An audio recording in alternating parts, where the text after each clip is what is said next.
All right, well, I inserted a surprise bonus video into the playlist, so hopefully you enjoyed this Am I Pregnant video before you went ahead and watched the next one, which was the morning sickness one.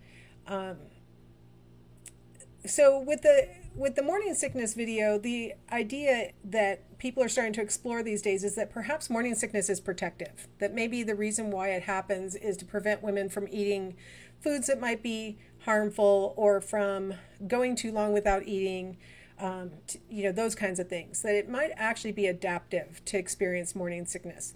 Now, of course, it can be awful, and a person can have morning sickness their entire, all day.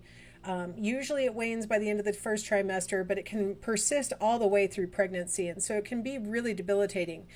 Sometimes women have so much morning sickness that they end up dehydrated and need IV fluids to, replenish. And so it can be very dangerous.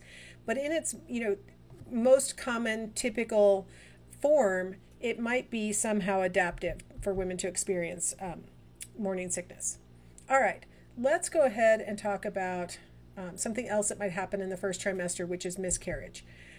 Miscarriage can happen at any point during the pregnancy. The closer it gets to full term, the more likely the term would be stillbirth or something like that. But miscarriage can happen at any time during pregnancy, but it most commonly occurs during the first 12 weeks of pregnancy, during the first trimester.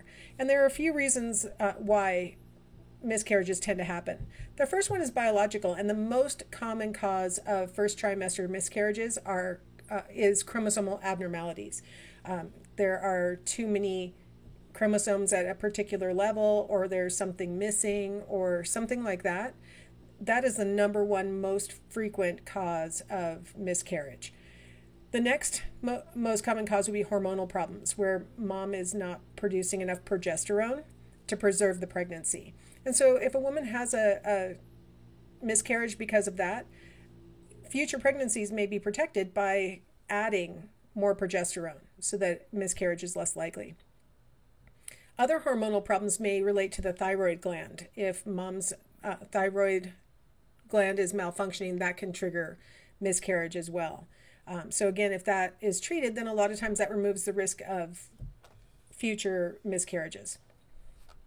Infections, if mom has some kind of bacterial infection in her vagina into her uterus, that can interfere with the implantation and can cause miscarriage. Other kinds of maternal health problems like clotting problems and other kinds of things can also trigger first trimester miscarriages. A lot of times after a miscarriage, then there will be an analysis of mom's hormone levels and clotting factors and other kinds of things to try and trace what might have caused that miscarriage. And a lot of those causes can be treated and avoid future miscarriages. Sometimes it's just a random event. It just randomly happens. The next most common cause of miscarriage is age. With every year of age over the age of 35, the risk of miscarriage goes up. So you have like a 15% chance of a miscarriage if you're less than 35 years old. If you're greater than 45 years old, you have a 50% chance of miscarriage. So age is a really common cause of miscarriage. While it's true that women can successfully carry pregnancies, in their 40s and maybe even in their 50s, not usually just purely naturally. Usually with advancing age, the likelihood of a successful pregnancy significantly drops, largely because of miscarriage. And then finally, there are lifestyle things. And I really just hope that this is a model holding a beer and a cigarette while noticeably pregnant. But smoking is a really common cause of miscarriage, and it used to be more common when more people smoked. But because cigarette smoke causes constriction of blood vessels, including those that are in the placenta, and that'll deprive the developing embryo of nutrition and oxygen, and then can trigger miscarriage. Certain other kinds of drugs, illicit drugs in particular, like cocaine, can have similar kinds of effects and can trigger miscarriage. Malnutrition, not just not eating enough, but not eating the right kinds of things can be a trigger for miscarriage. So if a person lives on a diet of really super high fat and poor nutritional calories, things like that. It can deprive the developing embryo of nutrition and trigger miscarriage. Now, excessive caffeine. Back in the olden days, when they first asserted that no caffeine would be healthy, they had made a mistake in the research design by not separating out women based on whether they smoked or not. And so they were just asking how much caffeine they consumed. When they realized, wait, smoking might be a confound for the effects of caffeine, and looked at women who don't smoke and those who consume more caffeine versus those who consume none or less, they found actually you have to consume a lot of caffeine to have a risk of miscarriage. Over about 500 milligrams per day is what it would take to trigger a miscarriage. So if you look at, brewed coffee, a 5-ounce cup of brewed coffee contains about 125 milligrams of caffeine. So you'd have to drink, 4 5-ounce cups of brewed coffee a day to exceed that 500 milligrams. Some number of monster drinks to exceed that. You know what I mean? It takes a lot of caffeine to by itself trigger miscarriage. It probably would be giving mom other symptoms as well, fast heart rate, headaches, other things as well. And then exposure to certain teratogens. Teratogens are things that are out in the environment that if they get to the developing embryo can actually interfere with healthy development, can cause miscarriage in some cases, or can cause actual changes to the developing embryo's body.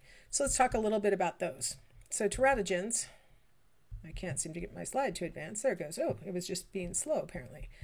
So teratogens generally don't have any impact between conception and implantation because the blastocyst is really just consuming its own yolk during that 14-day trip between conception and implantation.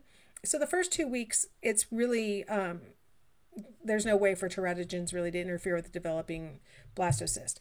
Once implantation occurs, that embryonic period is a risky period of time for the developing little human here. So we have these little bars that you can see that are kind of lavender. That represents a really critical time, a period of time where if a teratogen is present, it's very likely to have an impact. And then you see those sort of lime green kind of bars.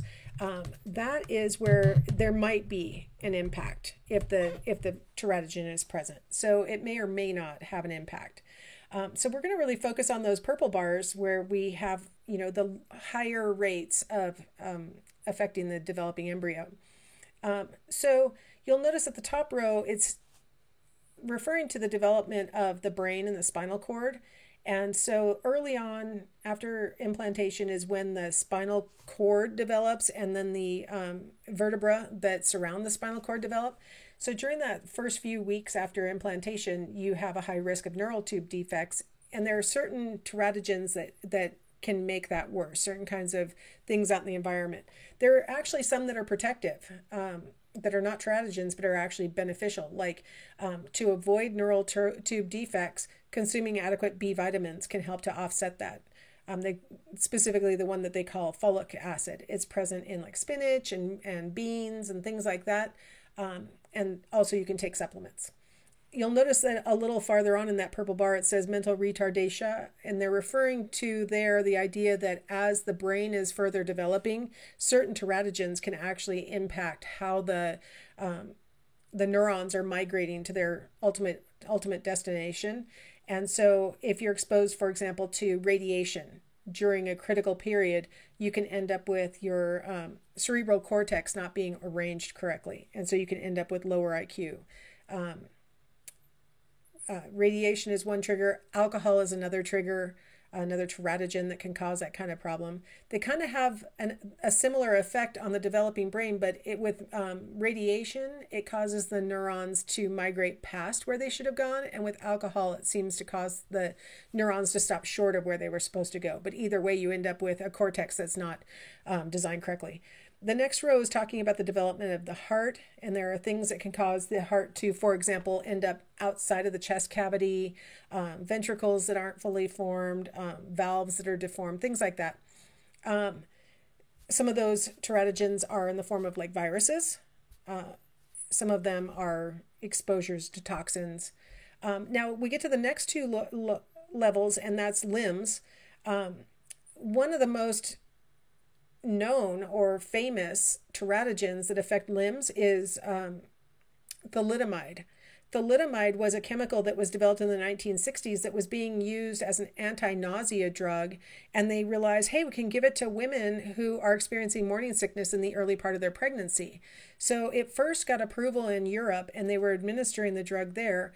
And then, 9 months later, these women are giving birth to babies who are missing their upper limbs or their lower limbs or both. And they realized pretty quickly that it was thalidomide that was interfering with the development of their arms and legs.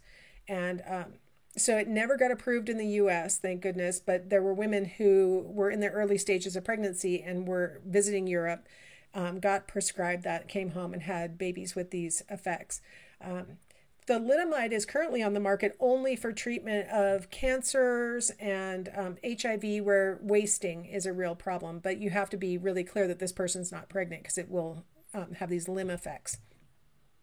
So let me just talk about ones that we know what causes it. Let's go down a couple when we see the row that says microphthalia, cataracts, glaucoma. We know that German measles can cause blindness. If the mom is exposed to German measles at the critical period of pregnancy, that virus can actually cross the placenta and harm the developing eyes in the embryo. Enamel hypoplasia and staining is the next row down. If mom takes certain kinds of antibiotics, they can damage the developing teeth that are actually, up in the jaws of the embryo, so that they'll be stained. They'll be dark yellow or brown, and sometimes even green, depending on which antibiotic was given. So that's why it's really important that pregnant women take antibiotics that are known to be safe for developing fetuses. So as we go on in pregnancy, once we get into the fetal period, which we are not yet talking about, but 9 weeks to delivery, you'll notice that there are fewer and fewer of those purple bars. Once the fetus has started to develop, now we're looking mostly at the developing central nervous system as possibly still vulnerable. Little bit on the ears, and mostly that's in the hooking up of the cochlea to the brain. And then we have a little carryover of masculinization of female genitalia that may happen in the face of certain teratogens. So there's a bunch of stuff that can happen during mainly the embryonic period, depending on what mom might be exposed to. So we definitely want potentially pregnant women who maybe don't even know that they're pregnant, to avoid exposure to radiation. That's why women are oftentimes, when they get x-rays done of their teeth and other things, the lead blanket will be placed across their pelvis, so that if there were to be anything in there, that the radiation wouldn't harm the developing embryo that maybe mom doesn't even know is there. So moms want to avoid alcohol. Moms want to avoid any kind of stimulant that can have an impact on the developing heart, those kinds of things, antibiotics that aren't approved for pregnant women, things like that. All right, we'll wrap up here with what it has become really common for pregnant women, which is to have some testing done prior to delivery. The most common is the ultrasound. This is where a transducer is used to bounce sound waves off of the structures below, and it makes this kind of grainy picture that the ultrasonographer can then read, and they can look for the body parts, make sure that for example, the vertebra have developed around the spinal cord, so that the baby, if that was missing and the baby was delivered vaginally, could potentially end up with paralysis. So you want to make sure that the spinal column is in place. They check to make sure that the organs are where they're supposed to be. Ultrasound might be used really early in pregnancy before you can even see any structures, really just to make sure that the conception has implanted in the uterus and not on the outside of it or something else. So ultrasound is really the most common prenatal test. Usually it's going to be administered somewhere in the 9th to the 12th week, just to place the pregnancy and try and time the pregnancy, see how far along it is. A lot of parents will follow up with another one about 12 weeks later to look at bodily structures, and for the parents, a lot of times to find out what the sex of the baby is. Chorionic villus sampling, this can be done between the 8th and the 10th week, and this would be done if there are concerns about genetic issues like Down syndrome or Tay-Sachs disease or other kinds of things that are genetically transmitted. So what they do is they use the ultrasound on the abdomen to locate the placenta, and then they insert what they call an aspirator, which is just sort of a long tube that they can then insert into the placenta and suck some of those cells out. Those cells are called chorionic villus cells, and they can then analyze those cells for DNA. Everything that's in the uterus during a pregnancy was created by the baby. So the placenta came out of the baby's DNA, the amniotic sac came out of the baby's DNA, the amniotic fluid there is created by the baby's DNA. So any of those things could be tested. Chorionic villus sampling can be done much earlier in pregnancy than some other tests because they're going after the placenta, which is bigger early in the pregnancy than even the embryo is. And so you can pull some of those cells without harming the developing embryo. Amniocentesis, which you may have heard of because that's the more famous way of collecting DNA from the baby, is reserved for 24th week or after because you want to make sure that the fetus is big enough that you can really accurately place it, that the amniotic sac is large enough that you can pierce it without getting near the developing fetus. So again, they use an ultrasound to place the fetus, figure out where it is, and then they insert a really long needle through the abdominal wall and into the amniotic sac and retrieve some of that fluid, and then test the DNA. This, I think you can agree, looks a lot more invasive than the chorionic villus sampling, where nothing is pierced on the mom in chorionic villus sampling, as opposed to the abdominal wall is pierced with a very long needle in this case. So this is more dangerous, the amniocentesis. It also is happening later in pregnancy. So if the result is a genetic abnormality that cause the parents to think about abortion, now you're 24, 25, 26 weeks pregnant and have to make a decision that is much more complicated and difficult than if that decision could be made in the 8th or 10th week, right? So it's sort of an easier, less traumatic thing for mom's body to have a termination at 8 to 10 weeks than it is at 24 to 26 weeks. So amniocentesis is, reserved for a lot of times something that's been picked up in the ultrasound, and then we confirm it with an amniocentesis. Chorionic villus sampling usually is done if there's a known concern about a specific DNA problem that needs to be assessed. All right, let's go ahead and stop here. We'll come back in the next segment. We'll talk about abortion as an option.